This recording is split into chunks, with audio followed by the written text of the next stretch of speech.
Tiene la palabra el ilustrísimo señor profesor doctor don José Ramos Muñoz para presentar al conferenciante.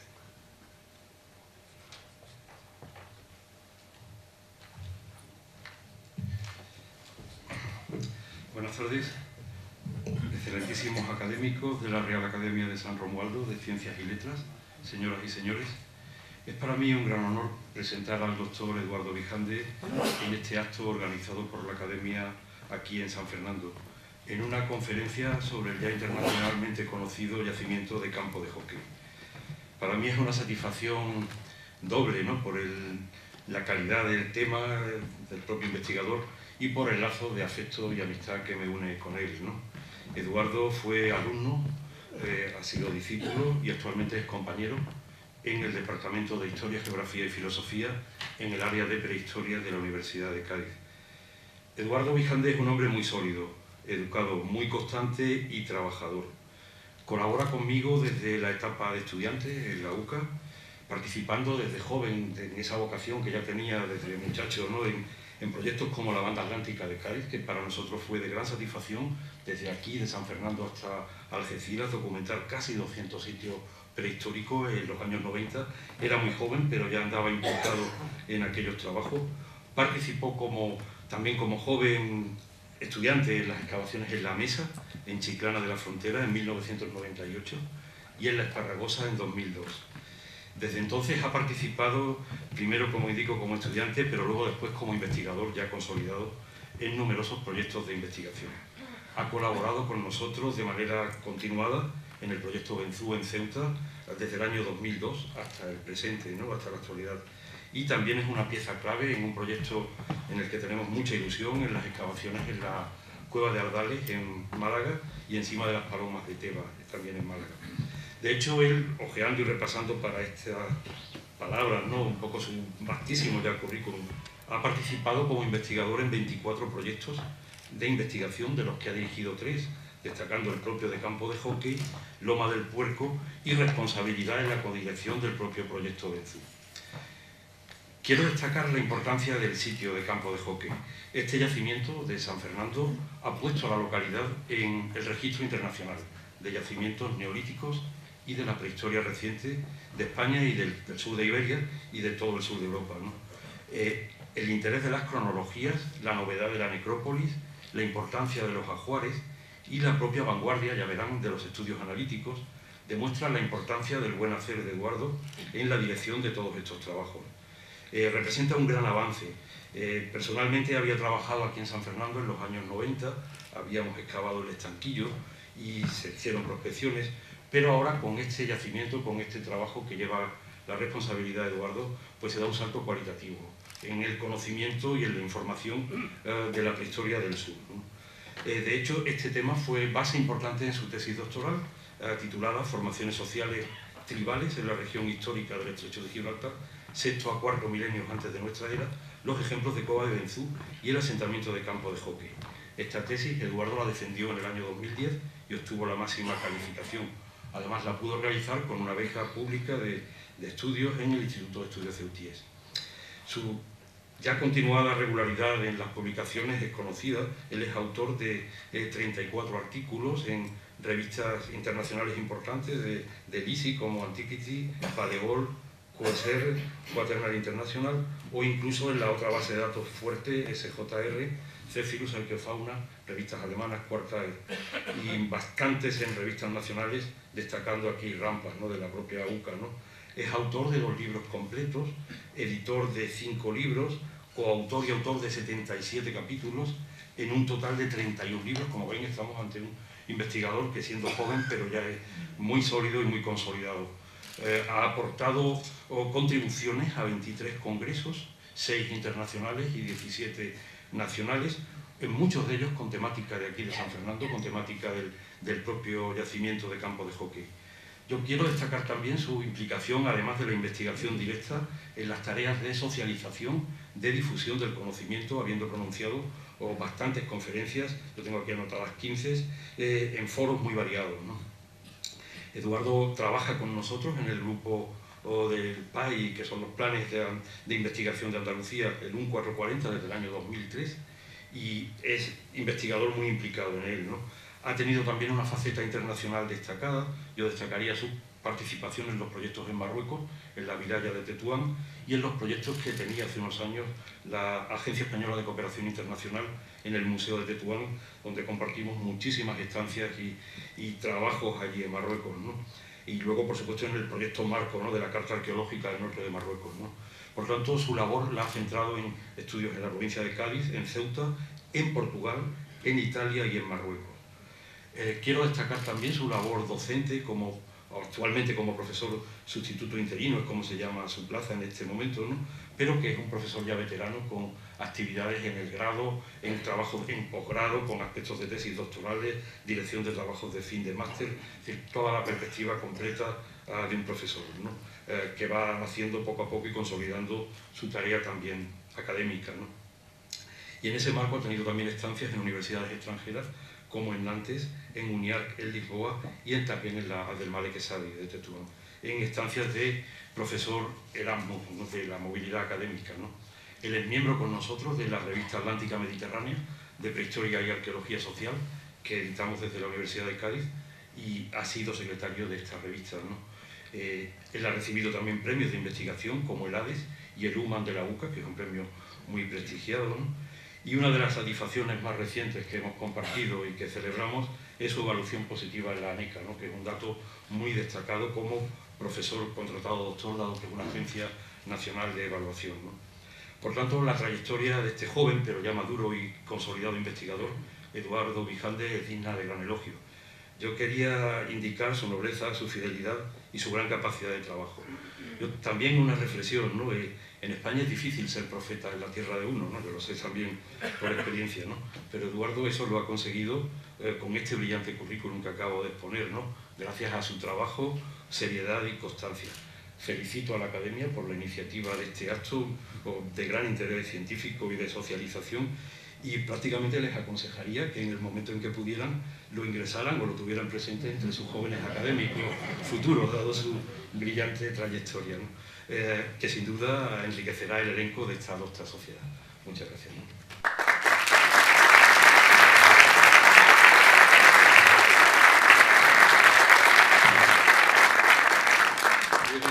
Viene bien recomendado.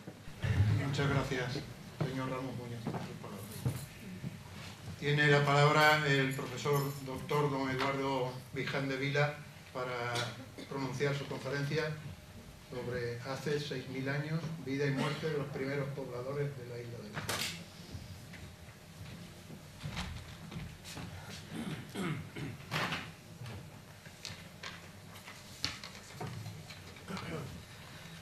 Con la venia, señor presidente, excelentísimas autoridades, ilustrísimos señores académicos, señoras y señores. En primer lugar, agradecer la invitación de la Real Academia de San Romualdo para hablarles de la vida y muerte de los primeros pobladores de la isla de León. Básicamente hablarles del poblado, del yacimiento de Campo de Joquei. Después de casi 10 años de investigación y tras haber hablado del yacimiento de Campo de Joquei en foros regionales, nacionales e internacionales, es la primera vez que una institución de San Fernando, más vale tarde que nunca, me invita para hablar de este yacimiento que precisamente es de aquí de San Fernando. En segundo lugar, como no, agradecer al profesor Ramos, catedrático del área de prehistoria, sus palabras, así como toda la ayuda prestada en el estudio de este yacimiento. Buena parte de lo que sé se lo debo a él, la propia metodología empleada en el yacimiento se debe a él. Voy a intentar condensar en esta conferencia 10 meses de excavación, casi un año de excavación, y casi una década ya también de investigación. Ahora mismo, hablar de los primeros pobladores de San Fernando es hablar del yacimiento de Campo de Joquei. Voy a dividir esta intervención en 3 partes. La primera de ellas va a ser un recorrido por el yacimiento. Voy a intentar ofrecerle las principales estructuras que excavamos, no todas, es imposible, no dispongo de tanto tiempo y el yacimiento es un yacimiento bastante extenso. En segundo lugar, voy a explicar para mí lo más importante, que son las principales líneas de investigación que ahora mismo tenemos abiertas. Quiero que sepan ustedes que actualmente la información de un yacimiento no se obtiene tanto del yacimiento como de los estudios que se realizan en el laboratorio, al menos lo que se hace en la arqueología del siglo XXI. Y por último, pues plantearé una serie de reflexiones sobre el futuro del yacimiento, sobre sus perspectivas de futuro. En primer lugar, para que ustedes se sitúen histórica y cronológicamente, como ha dicho la Academia, estamos hablando de, ha dicho el presidente de la Academia, estamos hablando de un yacimiento de 6.000 años y cuesta, en principio, ubicar pues, esta cronología. Hablamos del Neolítico. El Neolítico es un periodo de la prehistoria muy importante. Investigadores como Gordon Childe consideran que es, junto a la Revolución Industrial, uno de los periodos históricos más importantes. Fíjense ustedes, el hombre pasa de ser cazador y recolector, prácticamente estamos 2 millones de años viviendo de la caza y la recolección, y de buenas a primera pues, aparece la agricultura y la ganadería. Podemos producir nuestros propios alimentos y esto va a llevar a cabo o va a producir una serie de cambios muy importantes a todos los niveles. Cambios en las relaciones sociales, cambios en los modos de vida, cambios en los modos de reproducción, cambios a todos los niveles. El asentamiento de campo de hockey se inscribe dentro del Neolítico, pero del Neolítico medio, un Neolítico ya avanzado, es decir, una fase de consolidación del Neolítico, cuando ya la agricultura y la ganadería son las actividades económicas principales de estas comunidades. Y esto lleva a que aparezcan las aldeas estables. Es imposible llevar a cabo el desarrollo de la agricultura sin estar plenamente asentado en el terreno, sin que aparezcan las aldeas, los primeros poblados. En cuanto a... bueno, pongo esta imagen. El año pasado la Real Academia de San Romualdo celebró de forma excepcional el 250 aniversario de la constitución del Ayuntamiento de San Fernando. Pero no se confunda, nuestra historia es mucho más antigua. San Fernando ha sido islámica, San Fernando ha sido romana, San Fernando ha sido púnica, San Fernando ha sido fenicia, y no se confundan tampoco.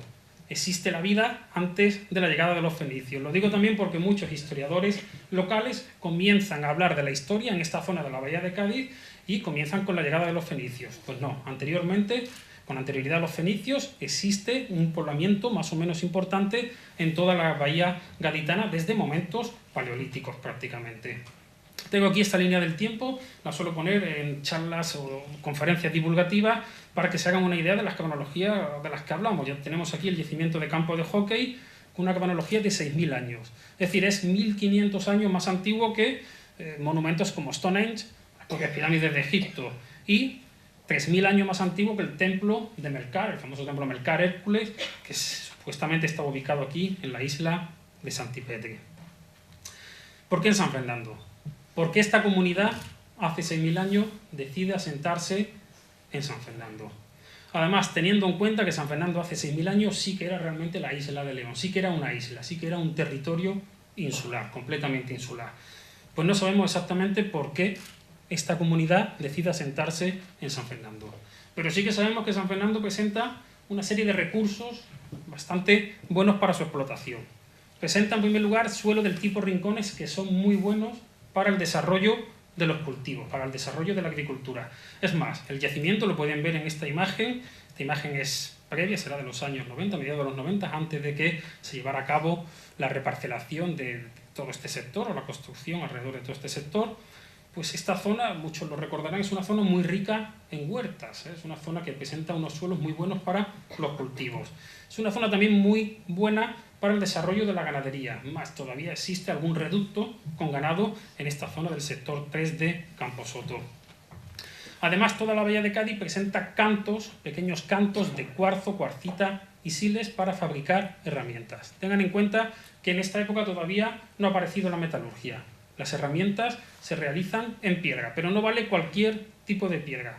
Tienen que ser materias primas con cualidades muy específicas, como son el cuarzo, la cuarcita y siles, que afortunadamente existen en esta zona porque los aportan estos núcleos, los ríos Guadalete, Arillo y San Pedro. Y obviamente vivimos en una zona con una gran abundancia de recursos marinos. San Fernando es marina, tiene una vocación marinera, una vocación mariscadora, y esta comunidad llevó a cabo la explotación de estos recursos marinos. Una imagen aérea en la que se puede observar en la actualidad, todavía se intuye pues este carácter insular de San Fernando. Esta es la zona sur de San Fernando, en la zona del cuartel de Camposoto, la playa de Camposoto. Con la marea alta se intuye todavía este carácter insular de la isla de San Fernando. Hace 6.000 años todas las zonas de esteros, de marisma, estaban completamente cubiertas por el océano, sí que era una isla completa. ¿Qué conocíamos con anterioridad? ¿Qué sabíamos a nivel arqueológico con anterioridad a la excavación del yacimiento de campo de hockey, que es este que les señalo. Pues antes de la construcción del campo de hockey, del descubrimiento del yacimiento, pues en la zona ya habían aparecido ciertos restos. No voy a hablar en extensión de esto, está por aquí Antonio Sáez, su director del museo, que lo conoce mucho mejor que yo, pero hay una serie de piletas de época romana en esta zona más o menos.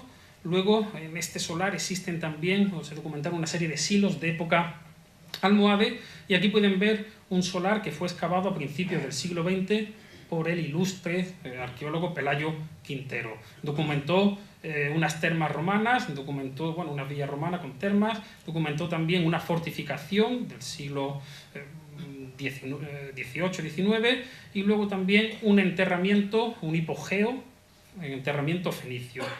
Significativo para nosotros, documentó en esta zona, llevó a cabo una zanja, y en la zanja de la punta, zanja con enterramientos. Ahora bien, no dice de qué época son los enterramientos.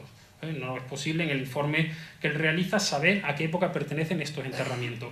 Pero luego nosotros excavamos en esta zona de aquí una necrópolis como la de campo de hockey, que como ven está más o menos a la misma altura. Probablemente esto sea una extensión de la necrópolis de campo de hockey, algo que habrá que comprobar en el futuro.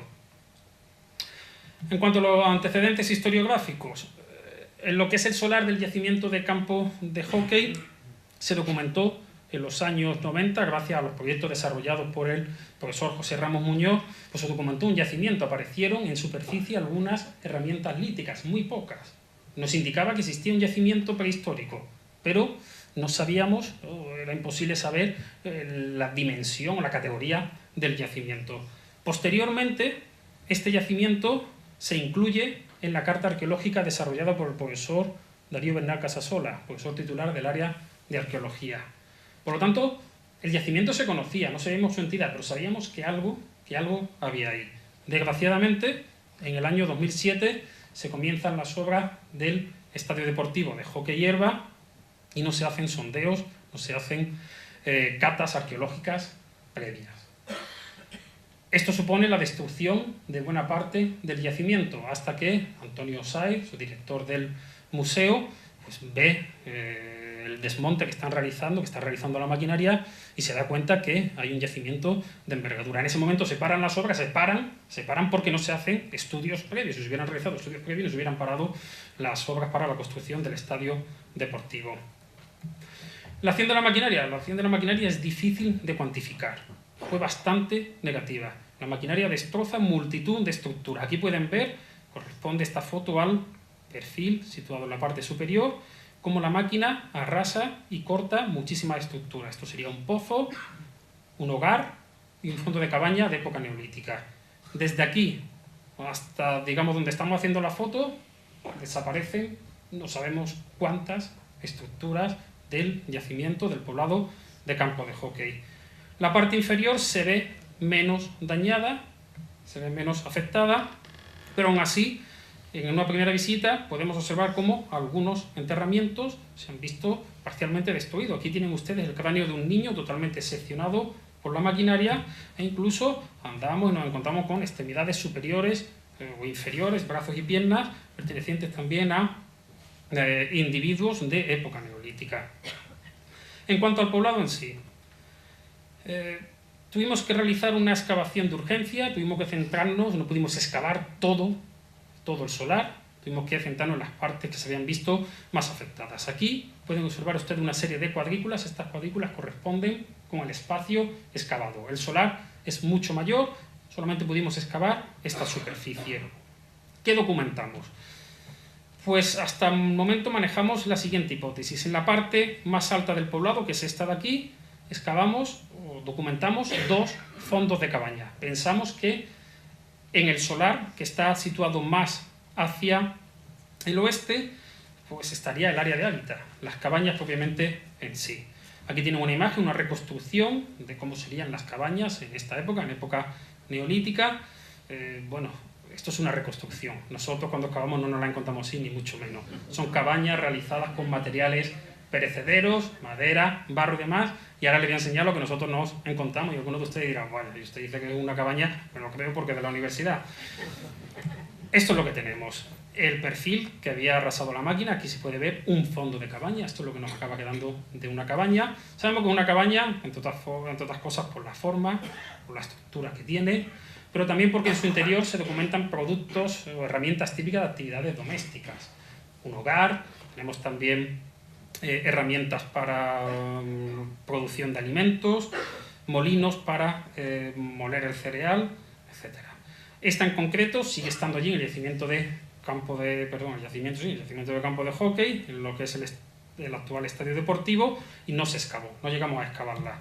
Sí que excavamos de forma completa este fondo de cabaña, como pueden observar, tipología circular, unos 4 o 5 centímetros de diámetro, y este en concreto además presentaba en la zona baja un silo, una estructura para almacenamiento de productos. En la zona central, lo que ven aquí en color verde, documentamos hasta 5 pozos, además pozos de unas dimensiones bastante grandes. De momento, y en base a los estudios realizados por nuestro geólogo, don Salvador Domínguez Bella, estamos convencidos que estos pozos se utilizaron a modo de grandes silos para almacenar productos, cereales, no sabemos exactamente qué tipo de productos. Nuestro geólogo dice que no son pozos para almacenamiento de agua. En total documentamos 5 pozos, excavamos 4 de ellos. Aquí pueden ver, antes de iniciar la excavación de uno de los pozos, se observa perfectamente la mancha más oscura de la estructura del pozo. Y como he dicho, excavamos 4 pozos. Un quinto lo dejamos, está debajo del césped del actual estadio deportivo. Y como pueden ver, los pozos pueden tener pues, un diámetro de entre 4 o 5 metros y una profundidad máxima excavada de 4 metros. Digo máxima excavada porque no pudimos llegar al fondo de estos pozos. No sabemos si tenían 6 metros, 8, 9, no lo sabemos exactamente. Por motivos de seguridad, realmente por motivos económicos, fue imposible profundizar y llegar hasta la base de estos pozos, lo cual sería muy interesante para saber exactamente la funcionalidad que tuvieron. Y por último, dentro del poblado, lo más importante, quizás, la necrópolis. Documentamos una necrópolis excepcional, de unas dimensiones impresionantes y además muy peculiar. Pueden observar aquí algunos de los enterramientos, la necrópolis con un estado de conservación más o menos bueno. Digo más o menos bueno porque visualmente parecen que están muy bien conservados, pero luego el interior de los huesos no presenta un estado de conservación tan bueno. En cuanto a la necrópolis, ¿por qué es singular? ¿Qué hace que esta necrópolis sea especial? ¿Qué la hace especial? La hace especial el hecho de que es totalmente distinta al resto de necrópolis documentadas en estos momentos en Andalucía y prácticamente en toda la península ibérica. En estos momentos, lo normal es que el ritual de enterramiento sea colectivo, es decir, tumbas colectivas. Tumbas en las que nos encontramos pues hasta 60, 70, 80 enterramientos, osarios realmente. En el caso de campo de hockey tenemos la mayor parte de las tumbas de tipo individual, son tumbas individuales. Destaca también por su extensión. Nosotros excavamos 60 tumbas, pensamos que la maquinaria pudo destruir en torno a unas 40, como mínimo, y creemos que actualmente existe todavía, bajo el césped del campo de hockey, pueden existir más de 30 tumbas. No es que lo crea, estoy seguro, porque hemos visto la cubierta de algunas de ellas. Es singular también porque los ajuares funerarios están in situ, y esto es una rareza. Ya he dicho que las tumbas son normalmente colectivas en estos momentos. Al ser colectivas, los ajuares están mezclados. Uno no sabe qué ajuar, qué pieza corresponde a cada individuo. Aquí, al ser individuales, sabemos qué pieza, qué elemento de ajuar corresponde a cada individuo. Además, están in situ, están en la zona donde fueron depositados. La variedad tipológica, hay muchos tipos de tumbas diferentes, no todas las tumbas son iguales. Ahora entraré a explicar esto. La presencia de ajuar, no todas las tumbas tienen ajuares. Hay muy pocas tumbas que tienen ajuares, el resto no presentan ajuar. Y esto es muy importante, lo hemos publicado ya en una revista prestigiosa, en Palais Bol, una revista francesa. Es importante porque nos da porque nos hace ver la existencia de desigualdades sociales ya en estos momentos. Y en cuanto al ritual funerario, son inhumaciones en posición fetal o con los cuerpos flexionados. Tipología de tumbas. He dicho que existen varios tipos de tumbas. No voy a entrar en ello, no voy a aburrirles demasiado con los tipos de tumbas, pero para que tengan una idea. Tumbas muy sencillas, tumbas realizadas en fosa simple, que son las mayoritarias. Y luego los últimos tipos, el 7 y 8, son las tumbas más monumentales, las más complejas, que son minoritarias, constituyen exclusivamente el 5%. Esto también nos habla de desigualdad. Tumbas sencillas para el común de la población y tumbas monumentales para exclusivamente un 5% de la población. Curiosamente, los ajuares más prestigiosos, los ajuares de mayor valor económico y social están en las tumbas más monumentales. Algunas imágenes de las tumbas, la más sencilla, individuos depositados en fosa simple, tienen aquí algunos niños. Es curioso también porque se había escrito también mucho sobre los niños en el Neolítico de la península ibérica. No hay niños en el Neolítico, pues sí, tenemos niños. En campo de hockey podemos tener cerca de 30, 40 individuos infantiles. Tumbas simples, en este caso de los adultos, se aprecia muy bien la fosa. Aquí, en estas zonas que se ve el color un poco más oscuro, esto nos indica la existencia de una nueva tumba que excavamos. Tumbas en fosa simple, pero uno de los laterales presenta lajas inclinada a 45 grados para proteger al individuo y también para señalizar la tumba. Tumbas como esta, que es una tumba en fosa simple que presenta lajas horizontales a modo de cubierta o de tapa. Una vez retiradas las tapas, pues nos encontramos el individuo en posición fetal. Tumbas similares a la anterior, pero con una laja también de forma vertical, como si fuera una estela, señalizando la posición de la tumba. Una cista, es decir, una tumba realizada con diferentes lajas verticales. En este caso, además, es hasta el momento que sepamos el individuo más antiguo de Campos de Hockey de San Fernando, porque tiene una cronología, estamos hablando de 6.000 años, en el caso concreto de esta tumba está datada en 6.200. Y ya pasamos a las dos tumbas más monumentales dentro de, obviamente, lo que es un cementerio, una necrópolis de época neolítica. Esta, la número 7, en la que se puede apreciar un túmulo realizado por piedras de pequeño tamaño. Una vez retirado el túmulo, lo que nos encontramos es una fosa con lajas a modo de tapa, y una vez retiradas las tapas, dos individuos muy mal conservados, en este caso con un ajuar bastante bueno, un hacha de silimanita y una cuenta de turquesa varicita, y también había una de ámbar. Y por último, la última tumba, el último tipo de tumba. Es, sin duda alguna, la tumba más importante de Campo de Hockey. Es un túmulo formado por lajas de mediano, gran tamaño, y una vez retirado este túmulo, nos aparecen dos individuos en su interior. ¿Han escuchado bien? Es la tumba más importante del yacimiento. No están abrazados, pero es la tumba más importante del yacimiento, por lo menos a nivel científico.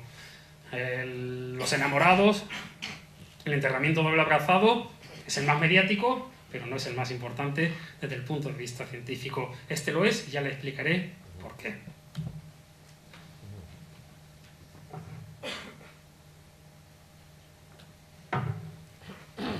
En cuanto a la segunda parte de mi intervención, la investigación. Ya les he comentado que lo más importante para mí, ahora mismo, dentro del estudio del yacimiento de Campo de Hockey, es el equipo interdisciplinar que hemos conseguido aglutinar. La arqueología del siglo XXI, o la arqueología a la que debemos aspirar, es una arqueología interdisciplinar. Es decir, que comprende a investigadores de muy diversas disciplinas científicas. Todos deben colaborar para finalmente llegar a nuestro objetivo, que no es el de sacar piezas de museo, sino reconstruir la historia, obtener información de estas sociedades del pasado. Digo que tenemos un equipo interdisciplinar porque está formado por científicos de muy diversa índole. Tenemos biólogos marinos, biólogos terrestres, antropólogos físicos, geólogos, químicos, físicos, es decir, una gran diversidad de disciplinas científicas. Aquí tienen también una imagen, la que ven en la parte superior, de lo que todo el mundo piensa cuando, bueno, lo que la gente imagino que piensa, que cuando uno le dice soy arqueólogo, y se imagina pues una persona excavando en un sitio exótico, en países como Egipto, como Mesopotamia. No tiene nada que ver la arqueología del siglo XXI con esa arqueología que nos ha intentado vender el cine, la televisión, la literatura. La arqueología de hoy en día es una arqueología muy científica, mucho más complicada. Aquí ven esta imagen de, bueno, es una conocida serie de televisión, CSI, Crimen, pero les traigo la imagen porque es muy parecido a lo que nosotros hacemos. Hoy en día, uno cuando investiga un crimen está la policía científica, ya no es un único inspector, un único detective el que lleva a cabo el trabajo. Tenemos una persona que es el director de la excavación, pero luego todo un equipo en el que intervienen muchísimos especialistas. Nosotros trabajamos desde la arqueología social. Nosotros estamos interesados en reconstruir la historia de estas sociedades del pasado. Ese es nuestro fin, que quede muy claro. El fin de los arqueólogos no es recuperar piezas de vitrina. Si nos aparecen, estupendo. Pero nuestro fin es hacer historia. Y utilizamos esas piezas para hacer historia. Las piezas son el medio para conocer a estas sociedades del pasado. Lo digo también porque mucha gente, sobre todo últimamente que hay mucho ruido en las redes sociales, y hablan de los arqueólogos y dicen, bueno, esta gente tiene multitud de piezas en sus casas. Yo, los buenos arqueólogos que conozco, no tienen piezas en su casa. Ahora tienen bibliotecas impresionantes. Porque realmente eso es lo que nos interesa la historia, el pasado. Tengo aquí estas dos imágenes para que lo comprendan también. Un anillo de oro puede ser muy importante, pero puede serlo igualmente el estudio de la arena. El estudio de la arena del yacimiento nos puede dar más información, si cabe, que una pieza a simple vista bastante valiosa desde el punto de vista económico o estético.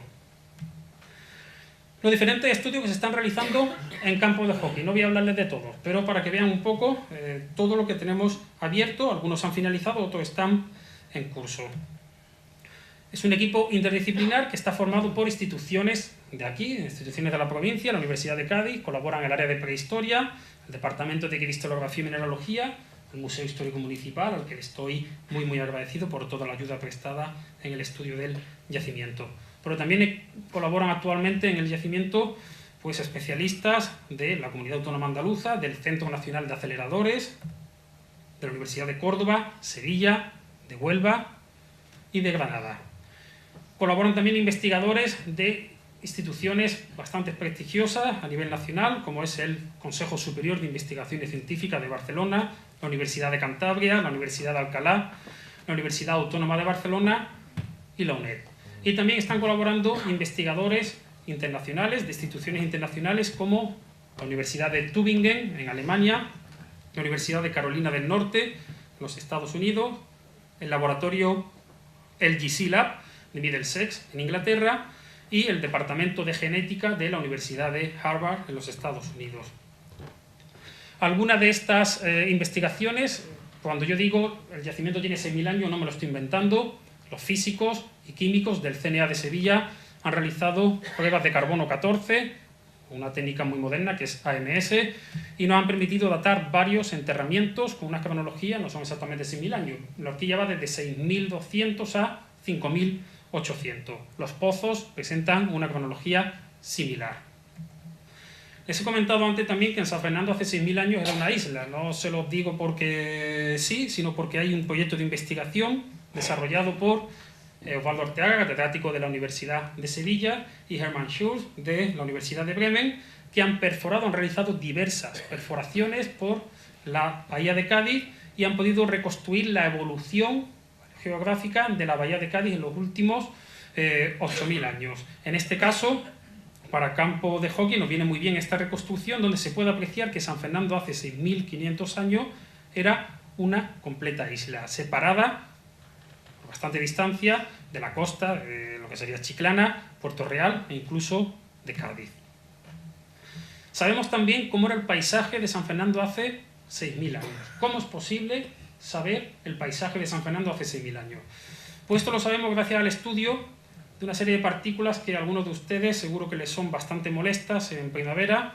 Estoy hablando del polen, para los que sean alérgicos al polen, pero que en ocasiones, en algunos yacimientos, se quedan fosilizadas. Hemos tenido la suerte en el yacimiento de campos de hockey de encontrar polen fosilizado en algunas de las tumbas. Analizados por los especialistas de la Universidad de Alcalá, nos han permitido reconstruir cómo era el paisaje de San Fernando en el Neolítico. Y sabemos que era un paisaje, no voy a entrar en tecnicismo, paisaje abierto, porque ya practicaban la agricultura, por lo tanto llevan a cabo deforestación, pero el paisaje sería muy parecido a lo que es el actual Doñana, bastante parecido. Este estudio lo acabamos de empezar con la doctora Paloma Uzquiano de la UNED y viene un poco a refrendar lo que hemos hablado anteriormente del paisaje. En este caso vamos a precisar cómo era el paisaje mediante el estudio de los carbones vegetales. Se han recuperado los carbones de todos los hogares, aquí ven algunos hogares en la zona de la necrópolis, y de su estudio vamos a poder precisar exactamente qué tipo de plantas se quemaron y por lo tanto cómo era el paisaje. Importante también, si conocemos el paisaje de hace 6.000 años, conocemos cómo era el clima de hace 6.000 años. En cuanto a los recursos marinos, es probablemente uno de los estudios más bonitos que se han efectuado en campo de hockey. Hemos dicho que era una isla, hace 6.000 años San Fernando era una isla, y obviamente esta sociedad no vivió de espaldas al mar, sino que la explotó. El estudio ha sido realizado por el compañero Juan Jesús Cantillo, de la Universidad de Cádiz, doctor de la Universidad de Cádiz, y nos ha comentado que de todos los yacimientos que ha estudiado en el sur peninsular, este es el yacimiento en el cual se han explotado una mayor variedad de especies marinas. En cuanto a los gasterópodos, especies como el burcaillo, el gusano, que es familiar de la cañailla, la propia cañailla, la han explotado en estos momentos. Tenemos también bivalvos como almejas, navajas, tenemos también almendra y zamburiña. En el caso de la almendra, que es esta última que ven aquí, no se explotó con fines bromatológicos, alimenticios, no sabemos exactamente para qué la recolectaron, pero la recolectaron. Igualmente, también se han documentado restos de pinzas de cangrejos, ¿no? A lo mejor las famosas bocas de la isla ya tenían fama en estos momentos. Sepia también y corales, probablemente los corales como elementos de adorno, para el adorno. Este estudio nos permite saber que explotaban todo tipo de nichos ecológicos, porque algunas de estas especies están en zonas rocosas, el que vaya a mariscar lo sabrá, otras en zonas fangosas, otras en zonas de litoral. Y además algunas están cerca de lo que es el litoral o de la costa y otras un poco más al interior. Y ellos explotan todo tipo de recursos. Muy interesante también el estudio de funcionalidad realizado por David Cuenca de la Universidad de Cantabria. Analizó al microscopio varias de estas conchas y pudo determinar que, además de consumirlas, de comérselas, fueron utilizadas como herramientas. Las utilizan como herramienta, en este caso, para curtir piel. En cuanto a la ictiofauna, o los peces, hemos documentado también dientes de tiburón, tiburón de arrecife, otolitos de corvina, molares de dorada y también de mojarra. Las conchas no solo las van a utilizar para alimentarse, también las van a utilizar a modo de adorno. Fíjense, este enterramiento que tienen aquí en la parte posterior del cráneo presenta un burgaillo completo que lo depositan de forma intencional, probablemente a modo de ritual, lo podemos observar mejor en esta diapositiva. Y luego este individuo que presenta en la parte frontal del cráneo una cañailla también completa. Se puede observar, estamos hablando a lo mejor del primer cañailla, no lo sé, que presenta una cañailla en la zona frontal.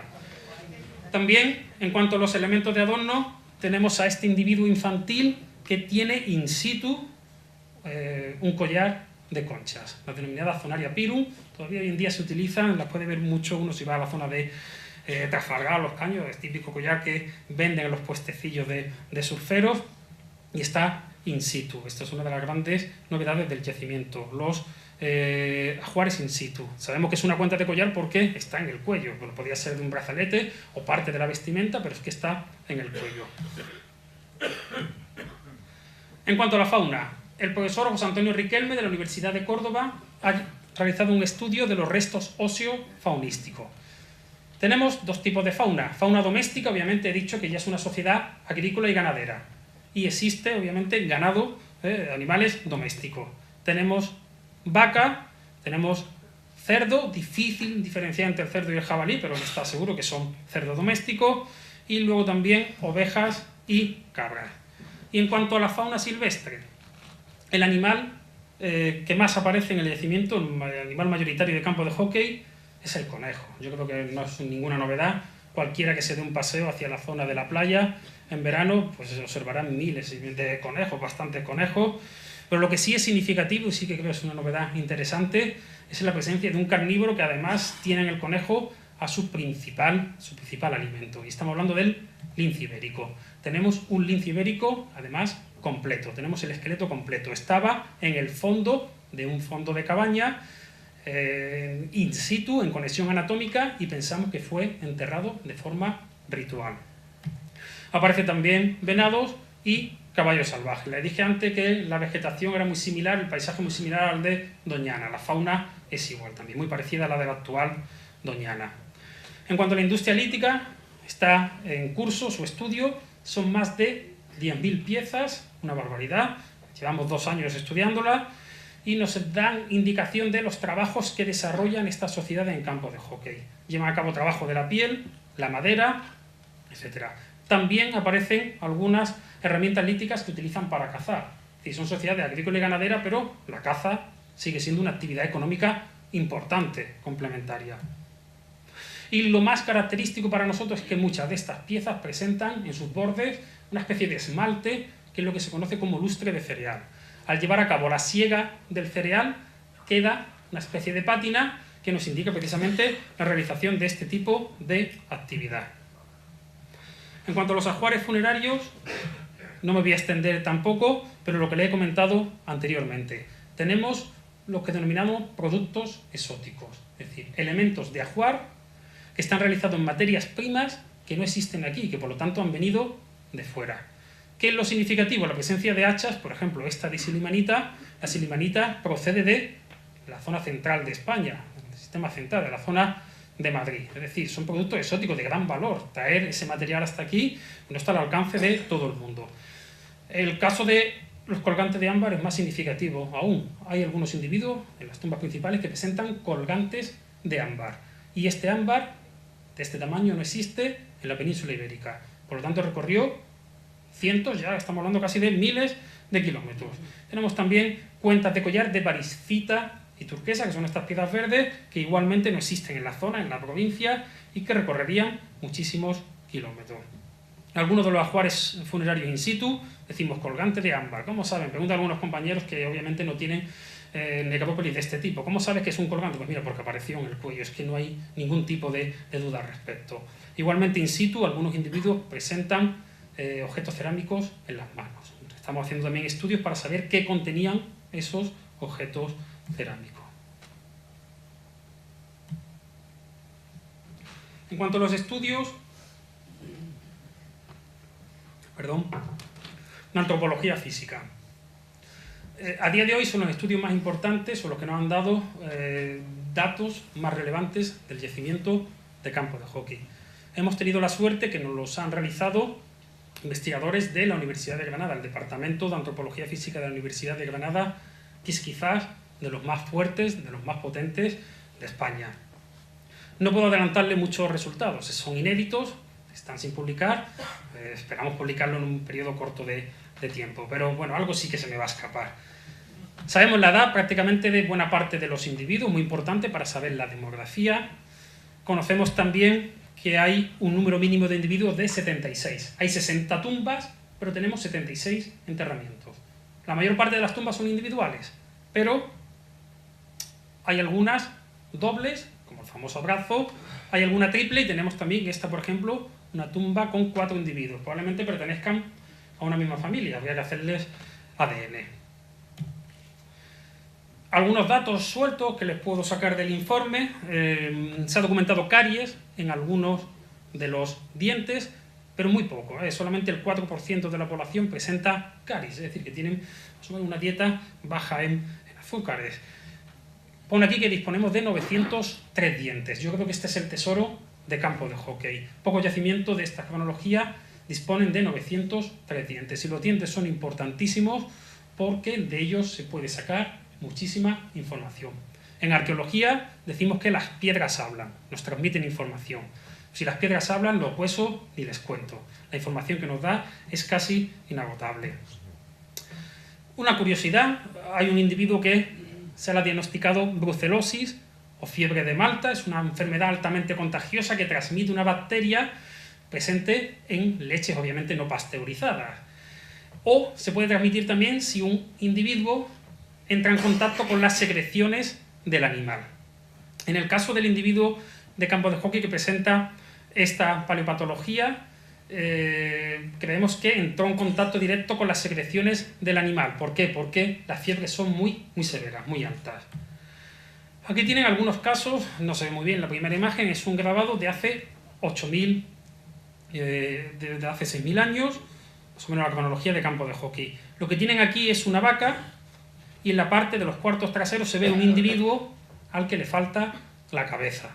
¿Por qué? Porque el individuo ha introducido la cabeza o parte de la boca en la vagina del animal para soplarle, que el animal se piense que está preñado y siga dando leche. Es una práctica habitual en la prehistoria. Está documentada también este yacimiento de hace 4.000 años en Argelia. Podemos observar aquí más claramente el animal y el individuo con la cabeza pegada a la zona de la vagina. Y señores, una práctica que tampoco es tan antigua. Está documentado en zonas todavía de África, lo pueden ver aquí, e incluso en Europa se practicaba hasta no hace muchas décadas. Es una forma que permite tener leche continuamente, pero que obviamente supone un riesgo, puede producir una brucelosis muy fuerte, muy alta.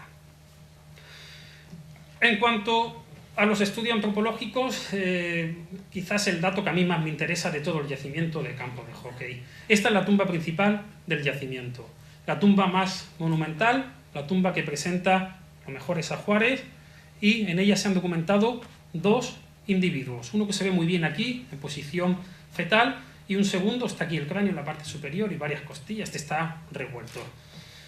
Sabemos por los estudios de antropología que son dos varones. Los varones además son de edad adulta, entre unos 21, 30 años, y el dato más interesante, uno de los más interesantes para mí, los dos individuos que están en la tumba principal del yacimiento fueron asesinados. Tenemos constancia de ellos porque presentan traumatismos perimortem, uno de ellos en la parte frontal y otro en la parte trasera del cráneo. Estamos hablando de los asesinatos, uno de los asesinatos probablemente más antiguos de la península ibérica, si no contamos el de Atapuerca, que publicaron hace unos 2 años, con 400.000 años. Es probablemente, asesinato doble, probablemente el más antiguo de la península ibérica. Y nos hace pensar bastante, porque se trata del enterramiento principal, del más importante de la necrópolis. Y un segundo aspecto que nos está haciendo que le demos mucha vuelta al yacimiento de campo de hockey. ¿De dónde era esta población? En primer lugar, ¿por qué esta población ocupa la zona de San Fernando? Y en segundo lugar, ¿de dónde viene? ¿De dónde eran? Lo que sabemos por el estudio antropológico es que es una población muy robusta. No tiene nada que ver con las poblaciones existentes en el Neolítico en el resto de la península ibérica. Son poblaciones que presentan el esqueleto postcraneal muy robusto y el cráneo igualmente robusto. Presentan mentón cuadrado, fosas caninas muy marcadas, connatismo subnasal. Es decir, nada que ver con las poblaciones graciles existentes en el resto de Andalucía, de la península ibérica, en época neolítica. ¿Qué sabemos de esta población en base a estas características? Sabemos que es una población negroide. Es una población negroide y, según los antropólogos físicos de la Universidad de Granada, procedían de África, y ni siquiera del norte de África, que no existe este tipo de población en Neolítico en el norte de África, sino que probablemente es una población que procede de la zona subsahariana. Es un dato a nivel científico de gran valor que todavía no hemos publicado, que esperamos publicar en breve. Obviamente, publicar un dato como este precisa de contrastación. Y para ello acabamos de empezar un proyecto con Carles Lalueza del Instituto de Biología Evolutiva del CSIC de Barcelona y con David Wright del Departamento de Genética de la Universidad de Harvard. Hemos enviado 10 muestras con objeto de obtener ADN y que nos den información de tipo poblacional. Todos, cada uno de nosotros, en nuestro ADN tenemos nuestro historial, el historial de nuestros antepasados, de dónde vienen nuestros antepasados. Eso es lo que estamos intentando con este estudio, con este nuevo proyecto de ADN. Inconvenientes al que nos vamos a enfrentar. Pese a que lo va a estudiar uno de los departamentos más importantes a nivel mundial, estamos hablando del Departamento de Genética de Harvard, el yacimiento es un yacimiento al aire libre. No se conservan igual los huesos en cuevas. Las cuevas suelen mantener una temperatura constante, conserva muy bien los huesos y todos los restos arqueológicos en definitiva. Y en segundo lugar, tenemos un clima muy malo, tenemos un clima muy bueno para ir a la playa, para el turismo, pero para los restos arqueológicos es bastante malo. Calor y humedad. Por lo tanto, no sabemos si en esas muestras va a haber ADN. Va a ser complicado, pero al menos vamos a intentarlo. Ventaja, tenemos 903 dientes, en los dientes se conserva mejor el ADN, tenemos dientes de sobra en el yacimiento y además tenemos huesos temporales. ¿Qué es esto de los huesos temporales? El hueso temporal es este hueso que observan aquí. Los especialistas en genética se han dado cuenta que se conserva muchísimo mejor el ADN en el hueso temporal, en la zona petrosa del canal auditivo, que en los dientes. Y afortunadamente el yacimiento del campo de hockey dispone de varios huesos temporales. Hemos enviado las muestras, no se van a ver dañadas, lo que se le hace es una mínima perforación. Y bueno, aquí con el compañero Adolfo Moreno, en el momento de extracción de los huesos temporales, y esperamos tener éxito. La verdad que si conseguimos ADN de estos huesos, podemos dar un salto bastante importante en el estudio del yacimiento. Hablarles también de la técnica de los isótopos estables que está llevando a cabo la Universidad de Tübingen. Son dos tipos de estudio. En primer lugar, para conocer la dieta. Muchos pueden decir, bueno, la dieta es sencilla. Si tenían estos animales, tenían los recursos marinos, esa va a ser la dieta. Bueno, una cosa es lo que se ha encontrado en el yacimiento y otro lo que realmente consumieron. Estos son estudios que llevan a cabo análisis de los isótopos estables de los huesos y nos van a dar exactamente cuál fue la dieta de estas poblaciones. Como conclusiones, estamos en un yacimiento que se corresponde a momentos de consolidación del Neolítico, es el momento en el que aparecen las primeras aldeas. La actividad económica principal va a ser la agricultura, apoyada por la ganadería, y con la aparición de la agricultura se producen los excedentes. Los excedentes van a dar lugar al atesoramiento, al almacenamiento y esto al atesoramiento. Y supone el inicio de las desigualdades sociales. Las primeras desigualdades sociales entre los seres humanos, que tenemos constatado en la necrópolis, con tumbas muy sencillas, la mayoría, y otras tumbas muy pocas, monumentales y con ajuares. Y finalmente, no pensaba hablarles del enterramiento doble abrazado, el de los enamorados, ¿no?, que se le llama los enamorados, entre otras cosas porque actualmente, bueno, pues tengo una especie de amor-odio hacia este enterramiento. Amor-odio, ¿por qué? Se lo explico. Hombre, obviamente amor porque es el que ha dado fama al yacimiento, por lo menos a nivel mediático. Gracias a este enterramiento el yacimiento ha salido en medios nacionales e internacionales, pero también un poquillo, odio no, dejémoslos en manía, un poquito de manía, porque es que acapara todos los focos.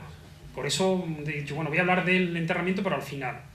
Porque es que cuando uno le dice a un periodista, te pregunta por el yacimiento y le comenta, mira, tenemos un lince ibérico, ah, muy bien, pero ¿se sabe la pareja qué vínculo tenían? Mira, tenemos un enterramiento con dos individuos asesinados, que probablemente sean de los más antiguos de la península ibérica. Sí, pero eran padre e hija, eran pareja. Veo algunas risas de periodistas, ¿no? Pero es así. Pero bueno, voy a contar algo. Además, próximamente en San Fernando, creo que a lo largo de este año, vamos a intentar organizar alguna charla y voy a dar una exclusiva sobre la pareja. No que uno dé una exclusiva, ¿no?, sino que voy a dar una charla centrada exclusivamente en la pareja. En cuanto al enterramiento, apareció en esta zona, esta es la fosa. La fosa ya nos llamó la atención. La fosa tenía un tamaño mucho mayor que el del resto de las tumbas individuales. ¿Qué pensamos? No pensamos que iban a venir dos individuos, sino de forma ingenua yo pensé, y eran mis esperanzas, que hubiera un individuo y en el resto del espacio un ajuar importante, varias vasijas, varias hachas y demás. Se empezó a excavar, inicialmente aparece un cráneo, hasta ahí todo bien. Empezamos a excavar la segunda mitad de la tumba, pues eso, pensando ya que íbamos a recuperar un ajuar importante. Y lo que apareció fue un segundo cráneo. Hay gente que me pregunta, oye, cuéntame tus sensaciones cuando encontraste pues, este enterramiento tan singular. Pues debo decir que fue una decepción para mí. Fue una decepción porque me esperaba el ajuar. Eso sí, una vez que empezaron a excavar de forma completa los dos cráneos, estaba Antonio Sáez allí delante, pudimos comprobar inmediatamente que los dos se estaban mirando y que era un enterramiento realmente único, singular. En la prehistoria han aparecido en otros yacimientos enterramientos dobles. Ahora bien, que los dos individuos se estén mirando y tengan las extremidades tanto superiores como inferiores, es decir, los brazos y las piernas entrelazadas, es una rareza, es un único en España. A nivel mundial existen 2 o 3 parejas más. Algunos datos de la pareja. En cuanto al ajuar, no presenta apenas ajuar, solamente el individuo de mayor edad, que es un varón. En la parte superior del cráneo tiene 5 agujas de hueso que serían parte del tocado del peinado. Es decir, tendría el pelo largo y utiliza estas agujas para el tocado del peinado. Otro dato interesante del enterramiento. Ya hoy en día es prácticamente difícil de observar en el museo, pero inicialmente cuando se excavó se podía observar en la mitad inferior del mismo este pigmento de color rojo, no sé si se ve muy bien en la pantalla.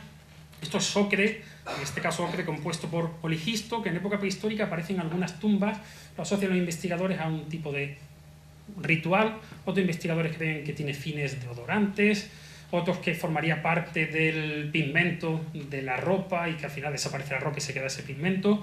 No lo sabemos. En el caso de campo de hockey aparece exclusivamente en 2 tumbas, en esta y en una segunda tumba individual. Los estudios antropológicos preliminares que hizo nuestra antropóloga Mila Macías, de aquí de San Fernando, coinciden con los que luego ha realizado la Universidad de Granada. ¿Qué podemos decir de la pareja? Tenemos un individuo, el que ven ahí señalado, probablemente es un varón de unos 35-40 años. Tenemos un segundo individuo, el de la izquierda, que corresponde a un individuo femenino de unos 12-14 años. Inmediatamente todo el mundo me dice una niña, padre e hija. Señores, 12 a 14 años en época neolítica, de niña tendría poco. Es más, cuando excavamos el yacimiento en 2008, cuando ya conocimos la cronología, había un suceso en Jerez donde una chica rumana de 9 años se había quedado embarazada. En época prehistórica, en el Neolítico, donde la esperanza de vida es mucho más corta, si los individuos no maduran antes, en nuestra especie pues hubiera desaparecido. Si tienen que esperar a... Yo he sido padre hace un año, con 37 años, la especie prácticamente desaparece. Eso no quiere decir que no sean un padre y una hija, esto no es punto. Obviamente, los 2 individuos fueron enterrados de forma sincrónica, o el lazo de tiempo fue realmente breve, si no es imposible que tengan esa posición abrazada, con los miembros, las extremidades superiores e inferiores entrelazadas. Y también podemos deducir que sus coetáneos, aquellos que llevan a cabo el enterramiento, consideran que existía un vínculo afectivo entre ellos, por eso los entierran de esta manera. En cuanto al tipo de vínculo afectivo que preocupa tanto a la prensa y a muchos sectores, solamente es posible determinarlo mediante estudios de ADN. ¿Qué sabemos del ADN en la actualidad? Mandamos muestras para ser analizadas hace ya unos cuantos años. Del individuo masculino, pues se consiguió algo de ADN. Obtuvimos algo de ADN. ¿Qué pasa? Para saber el vínculo afectivo entre los dos necesitamos el ADN de los dos, no solo del individuo masculino. El individuo femenino, enviamos una primera muestra y dio negativo. No, se conservaba en ese diente nada de ADN. Se envió un segundo diente, que en la actualidad se está procesando, y se ha conservado algo de ADN. Cuando hablamos de ADN antiguo, estamos hablando de ADN fragmentado. Se ha conservado algo. Ahora mismo ellos están armando una especie de puzzle. La genética al final tienen que armar un puzzle de muchísimas piezas que es algo muy lento. Y probablemente lo que se ha conservado de ADN no nos permita saber el vínculo afectivo, nos dé otro tipo de datos. No lo sabemos en la actualidad. Tendremos que esperar. Yo soy bastante negativo al respecto. Yo creo que pues no se nos ha conservado. Aquí también debemos hacer un ejercicio de responsabilidad los arqueólogos. ¿Cuál puede ser el siguiente paso? ¿Enviarle otro diente? No. La pareja ya no se toca. No se puede tocar, lo hemos intentado y no ha sido posible. Y no se va a tocar porque probablemente de aquí a 30, 40, 60, 80 años aparezca una nueva técnica que permita sacar el ADN sin ni siquiera destruir las piezas. Nos ocurre con el carbono 14. Para hacer antes dataciones de carbono 14 necesitábamos una muestra del tamaño de una galleta. Hoy en día con la punta del lápiz es suficiente. Pues en este caso vamos a esperar que lo descubrirá otro equipo. Pues nada, mala suerte. Así en la investigación hay que ser responsable ante todo. En cuanto a la conservación y puesta en valor, no voy a entrar en ello, pero sí que me gustaría felicitar a la empresa Marpa, a Francisco Terán y Margarita Ristori, que hicieron una labor sensacional. Mover este enterramiento, unos huesos tan frágiles, con 6.000 años de antigüedad, desplazarlos desde el yacimiento hasta el museo y desde el museo ahora hasta el castillo, solamente ha sido posible por las labores de restauración de estos profesionales. También a modo de curiosidad, que ustedes lo sepan, estas labores de restauración costaron 3.000 euros. Sufrimos la gota gorda para conseguir esos 3.000 euros. Hoy en día constituye uno de los iconos de San Fernando, pero nos costó la misma vida conseguir ese dinero. Y, entre otras cosas, pueden observarlo, se pueden ver perfectamente en el museo actualmente, en la sala expositiva del castillo. Y bueno, tenemos uno de los iconos de la ciudad, que espero que lo disfrutemos durante muchísimo tiempo. Gracias a esta labor de los conservadores, de los restauradores, podríamos haberlo hecho de forma más casera, pero bueno, también ustedes conocen el caso del Eceomo de Borja. Creo que ante todo, hay que ser responsables, hay que ser profesionales. 3.000 euros por un trabajo de esto, les digo yo que no es dinero. Estoy ya pasando el tiempo, estoy terminando. En cuanto a la repercusión mediática del yacimiento, gracias a la pareja, por eso lo de amor-odio, el yacimiento pues ha salido en medios nacionales e internacionales, informativos de Telecinco, Antena 3, 4, la CNN Plus, en la BBC, en todo tipo de prensa escrita nacional e internacional. Ha salido también en varios documentales. Y como digo, cuando sale San Fernando en una noticia por algo bueno, pues bueno, debemos felicitarnos. No es lo mismo salir por una, normalmente lo que suele aparecer en las noticias, ¿no?, que son noticias malas, que salir por un aspecto positivo. Y ahora ya sí que voy terminando finalmente. Reflexión final. ¿Qué va a pasar con el yacimiento? No lo sé. Afortunadamente no es mi responsabilidad, es responsabilidad de las autoridades políticas. Lo que sí les puedo decir es que actualmente el yacimiento está bajo el césped de un estadio deportivo. En este caso, además, bajo un césped que se le llama de agua porque precisa de muchísimos litros de agua. Además, las estructuras están a escasos 20-30 centímetros de profundidad. Y estamos hablando de huesos de hace 6.000 años. Ya he dicho que como mínimo puede haber 30 tumbas esperando a ser excavadas, a ser documentadas. Y luego que quede muy claro también, yo no tengo nada en contra del estadio de hockey hierba, me parece además que hace una labor fenomenal, pero que sepan también que el yacimiento no se limita exclusivamente al campo de hockey. Este solar que está aquí probablemente presente estructuras de hábitat, pensamos que se corresponde con las zonas de cabañas, y luego probablemente este solar también disponga de más tumbas de la necrópolis. La necrópolis también sabemos por la excavación que se extendía hacia esta zona, desgraciadamente cuando se construyó la carretera y cuando se construyeron estas casas, pues no hubo control arqueológico y todas las estructuras que había en esa zona desaparecieron. En la actualidad, cuando viene algún investigador, y vienen muchos de instituciones nacionales e internacionales y preguntan, bueno, me dicen, ¿me llevas al yacimiento? Esto es lo que hay en el yacimiento, y un poco de crítica, si no, no sería yo. Hemos contado para toda esta investigación con un presupuesto de 3.000 euros. Eso es una miseria, es una miseria. Pero gracias a estos 3.000 euros, algo hemos podido hacer. Fíjense, durante el año 2007-2008, en plena excavación del yacimiento, se habló incluso de ponerlo en valor, a llevar allí a cabo un centro de interpretación. Estamos hablando probablemente del yacimiento más importante de San Fernando, pero 2007-2008, desgraciadamente, fue el año en el que estalló la crisis económica. Como yo siempre digo también, la cultura no se ve muy afectada porque siempre ha estado en crisis, y la cultura ha sufrido una crisis perenne. Pero justo en ese momento en el que se nos decía que no había dinero, se estaba construyendo un parque para más INRI, con el apellido de Historia, que ha costado, no sé ya por cuánto va, 8 o 9 millones de euros, que además, bueno, más que esta moda ahora de los grandes centros de interpretación, que se parecen más a centros comerciales que a centros de interpretación. Actualmente está vacío, no tiene nada, mientras que nuestra verdadera historia pues no se investigó, no se apoyó desde un punto de vista económico. Termino también, muchas veces lo hago, con esta frase del escritor Eduardo Galeano.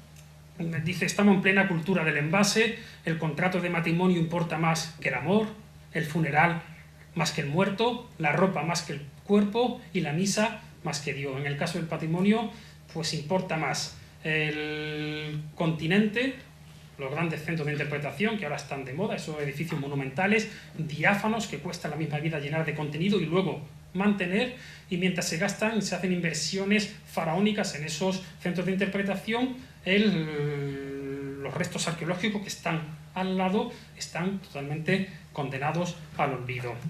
Por último, también llevar a cabo agradecimientos. Se me escapa muchísima gente, es imposible ahora mismo agradecerle a todo el mundo que ha participado el estudio del yacimiento, pero sí me quiero acordar de algunas autoridades políticas como Fran Romero, Ángel Martínez, Juan José Carrera, Conrado Rodríguez. Han hecho aportaciones modestas pero para nosotros eran bastante importantes, y algunas de ellas nos han permitido dar el salto de calidad. A los alumnos y licenciados que participaron en las excavaciones, algunos de ellos hoy en día son doctores, investigadores de prehistoria, sirvió como cantera. A los operarios que hicieron un trabajo fenomenal, muy grandes, bastante buenos los trabajadores de Gédula y de la zona de Arcos, también de San Fernando. Al equipo científico, sobre todo a los profesores Ramos y Salvador Domínguez Bella, gracias a ello he podido aglutinar al resto de investigadores, a las arqueólogas que en su día me auxiliaron en la excavación del yacimiento, Ana Julián y Esther Sánchez Martínez, y por último, y no menos importante, todo lo contrario, a Antonio Sáez Pligares, su director del Museo Histórico Municipal. Yo creo que todavía San Fernando no ha reconocido suficientemente la labor que Antonio ha realizado y sigue realizando por el patrimonio histórico y arqueológico de San Fernando. Muchas gracias.